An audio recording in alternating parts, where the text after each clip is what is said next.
High বন্ধুরা, চলে আসলাম আপনাদের সামনে হাইপোথেটিক্যাল সিচুয়েশন নিয়ে। হাইপোথেটিক্যাল সিচুয়েশনটা কি অ্যাকচুয়ালি, এটা সম্বন্ধে কিছু বিস্তারিত বলতে খুব কম সময়ের মধ্যে আশা রাখছি এই জিনিসটা পুরোটাই আপনাদের ক্লিয়ার হয়ে যাবে। আর এই হাইপোথেটিক্যালের মধ্যে এমন একটা জিনিস, গুরুত্বপূর্ণ জিনিস জানাবো যেটা ইংরেজিতে কোথাও ব্যবহার হয় না, শুধুমাত্র হাইপোথেটিক্যালের সেন্টেন্স ব্যবহার করতে গেলেই ওই জিনিসটা ব্যবহার হয়। সেটা হচ্ছে যে, চলুন তাহলে হাইপোথেটিক্যাল সিচুয়েশনটা অ্যাকচুয়ালি কি।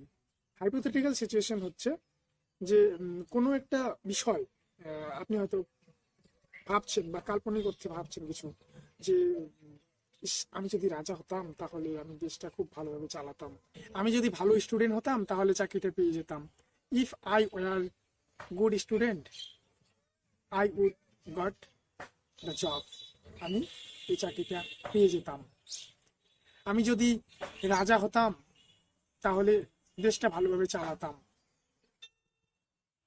If I were a king I would run the country well, আমি দেশটা ভালোভাবে চালাতাম, আমি যদি টিচার হতাম তাহলে ভালো শেখাতাম, if I were a teacher in the school I would teach well, আমি ভালো শেখাতাম, আমি যদি স্কুলের মধ্যে টিচার হতাম তাহলে ভালো শেখাতাম। তো আমি এই সেন্টেন্সগুলো খুব ধীরে ধীরে বললাম। এইরকম সিচুয়েশন, এইরকম ধরনের যে কথা আপনারা বলেন, এই কথাগুলাই হচ্ছে হাইপোথেটিক্যাল সিচুয়েশনের কথা।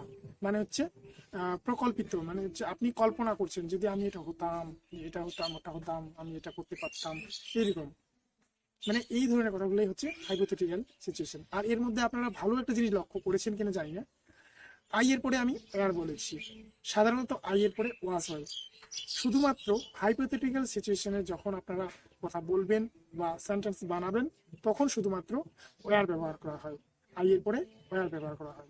তো এই ছিল আজকের ভিডিও, হাইপোথেটিক্যাল সিচুয়েশনটা কি, কি ধরনের সেন্টেন্স তৈরি হয়, আর আই এর পরে শুধুমাত্র ওয়ার যে ব্যবহার হয় সেটা শুধুমাত্র হাইপোথেটিক্যাল সিচুয়েশনের যে সেন্টেন্স আছে সেই সেন্টেন্সেই ব্যবহার হয়। আর ইংরেজির কোনো রকমের কোনো সেন্টেন্সে আই এর পরে ওয়ার ব্যবহার হয় না, সাধারণত আই এর পরে কি ব্যবহার হয়, ওয়াজ ব্যবহার হয়। ওয়ার শুধুমাত্র ব্যবহার হয় হাইপোথেটিক্যাল সিচুয়েশনের এই ধরনের সেন্টেন্সের মধ্যে। তো ভিডিওটি ভালো লাগলে অবশ্যই লাইক, শেয়ার, কমেন্ট তো আশা করতেই পারি।